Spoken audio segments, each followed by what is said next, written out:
Scary telling. The scan room was dimly lit, the fluorescent lights casting an eerie glow over the equipment.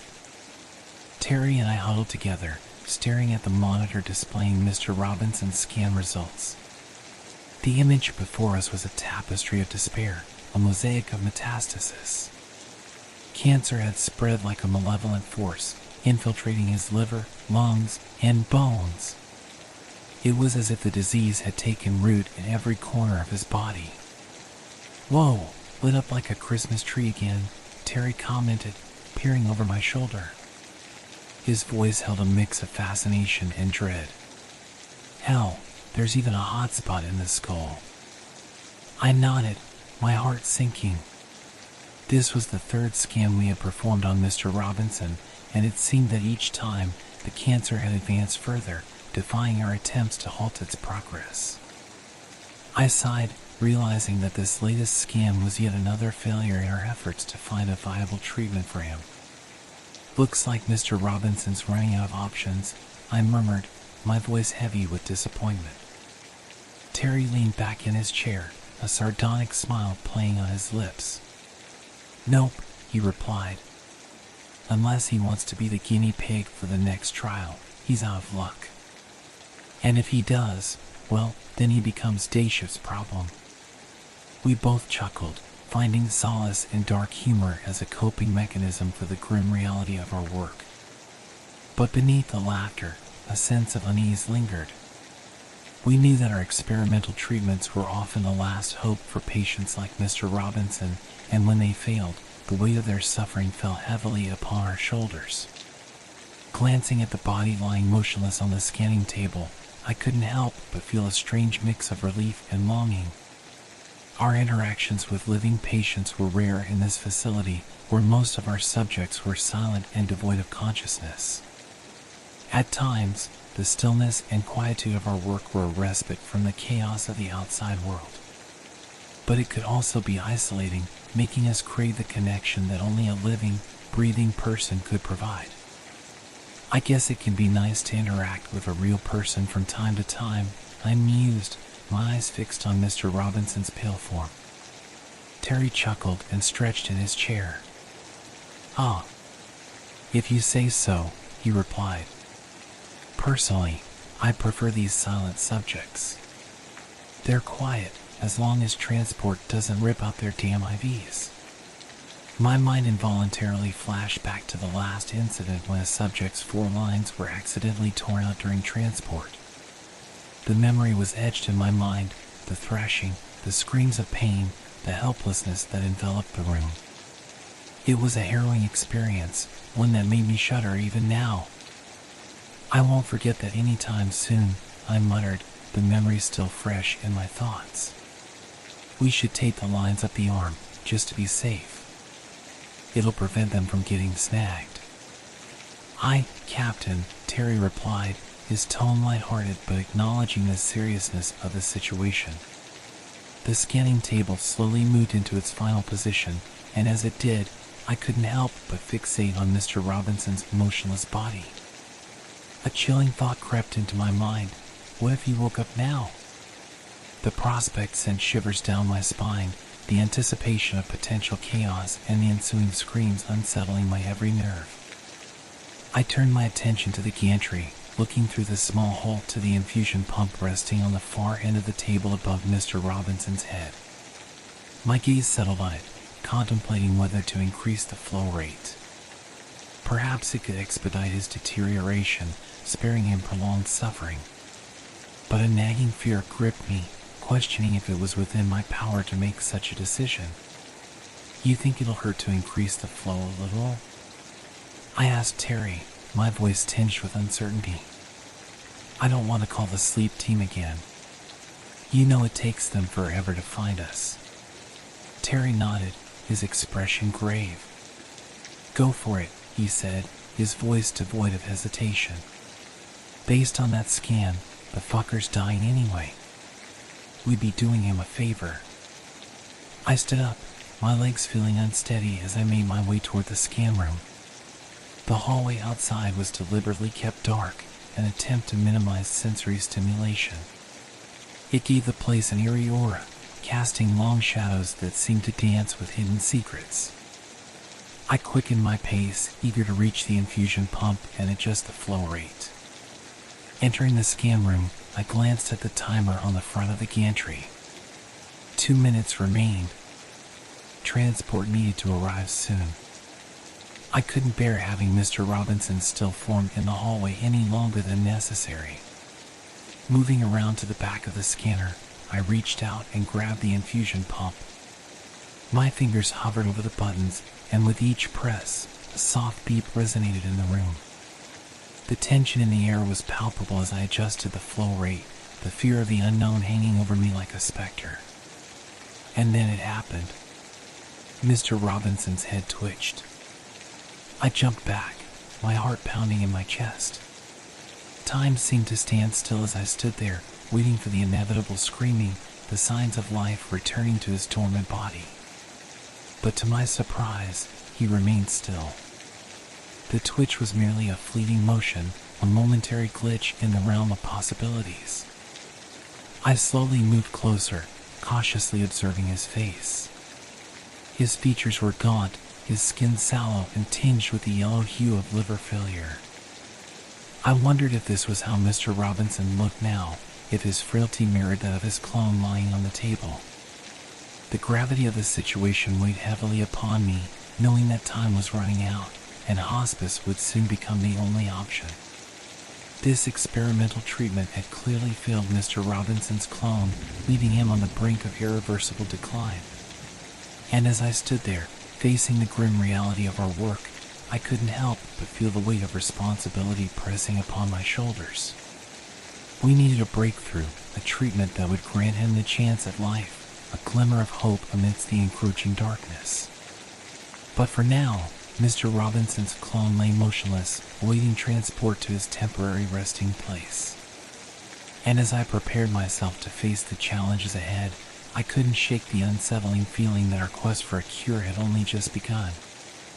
Terry and I exchanged concerned glances, the gravity of the situation sinking deeper into our hearts. The conversation lingered on the prospect of increasing the flow rate of the infusion pump, a decision that could hasten Mr. Robinson's decline. We both understood the potential consequences, yet the urgency of the situation weighed heavily upon us. "We can't afford to wait for the sleep team," I said, my voice filled with determination.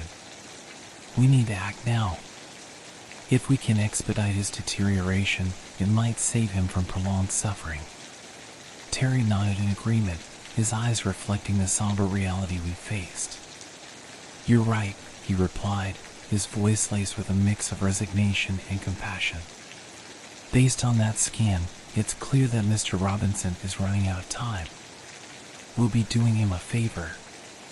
Bracing ourselves, we prepared for the course of action we were about to take. As I stood in the scan room, the air heavy with trepidation, my gaze drifted to the timer on the gantry. Time was ticking away, and transport had yet to arrive. The anticipation gnawed at my nerves, adding an extra layer of unease to the already unsettling environment. Steeling myself, I approached the infusion pump once again, my hand trembling slightly as I pressed the buttons to adjust the flow rate.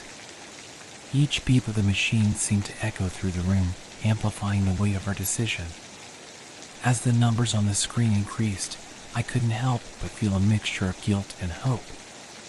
Guilt for potentially hastening Mr. Robinson's decline, but hope that it would offer him some respite from the relentless pain.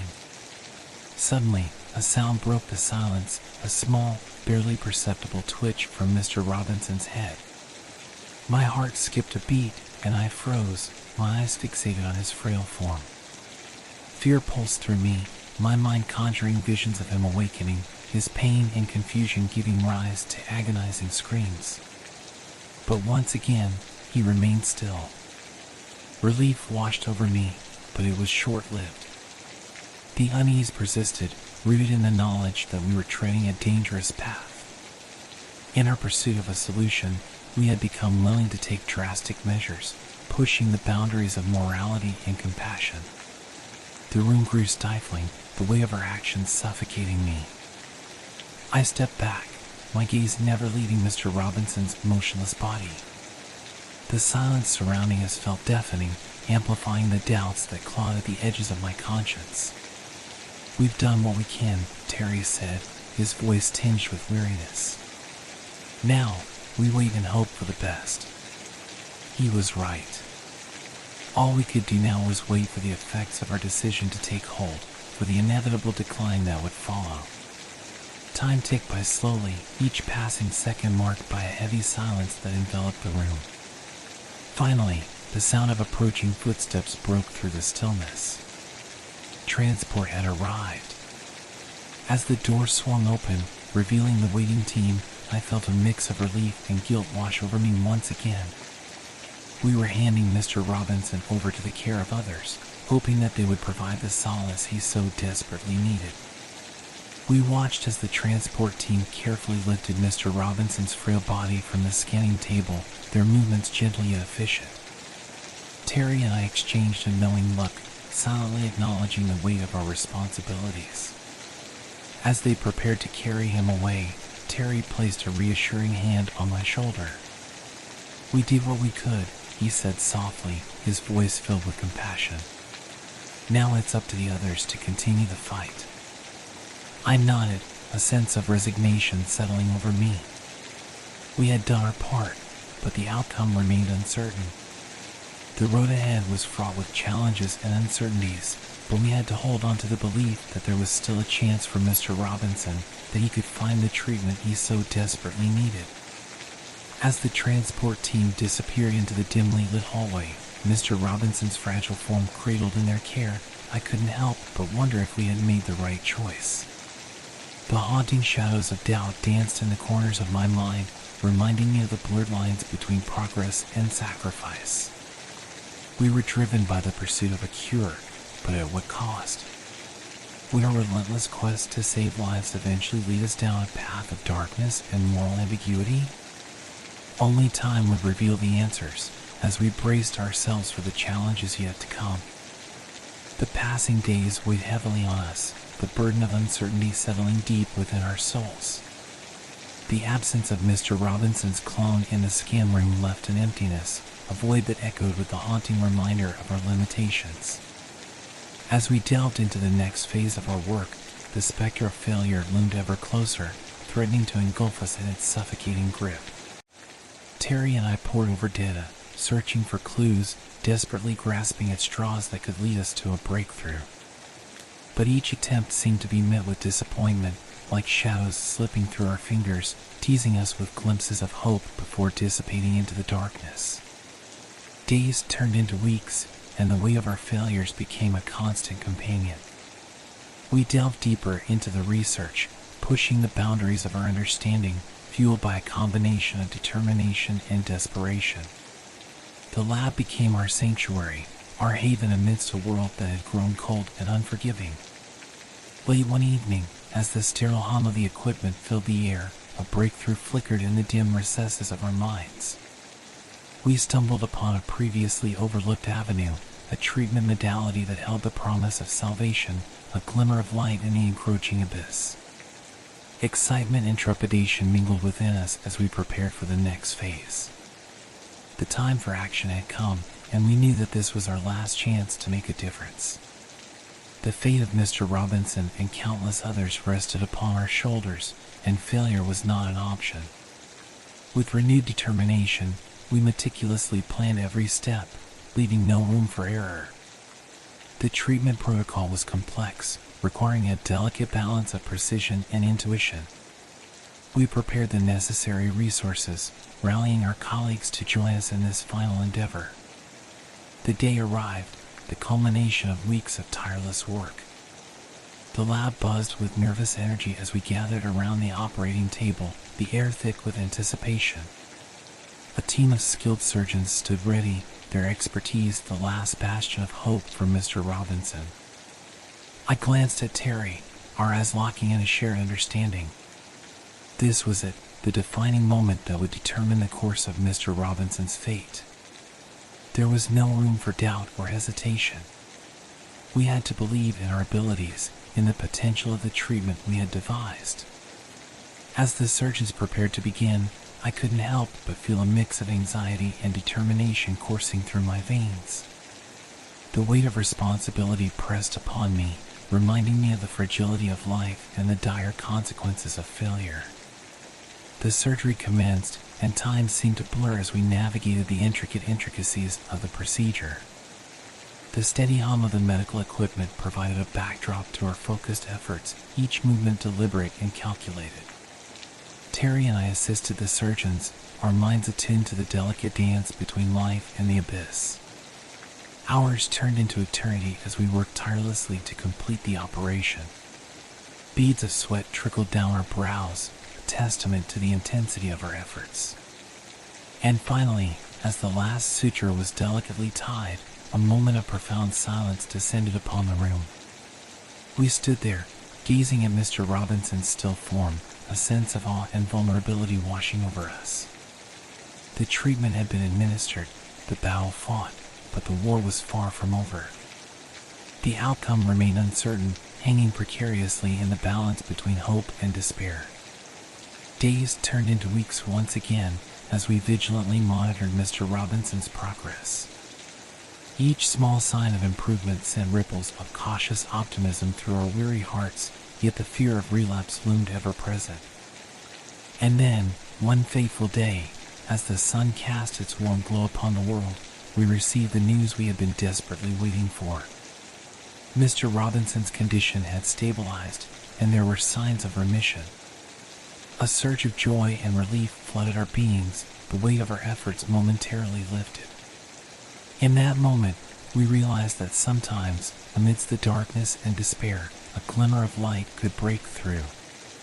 The journey had been arduous, pushing us to the brink of our abilities, but it had also reaffirmed our unwavering commitment to the pursuit of life-saving breakthroughs.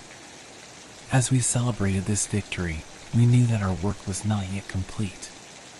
The fight against cancer was ongoing, and countless others still yearned for a chance at survival. But armed with the knowledge that even the darkest of nights could be pierced by the dawn, we faced the future with renewed hope and determination. The road ahead would be filled with challenges, but we were resolute in our mission to push the boundaries of science, to defy the odds, and to bring light to those shrouded in the shadows of disease. Mr. Robinson's triumph would serve as a beacon, guiding us through the darkest corners of the human experience as we continued our unwavering quest for a future where cancer was conquered and hope reigned supreme.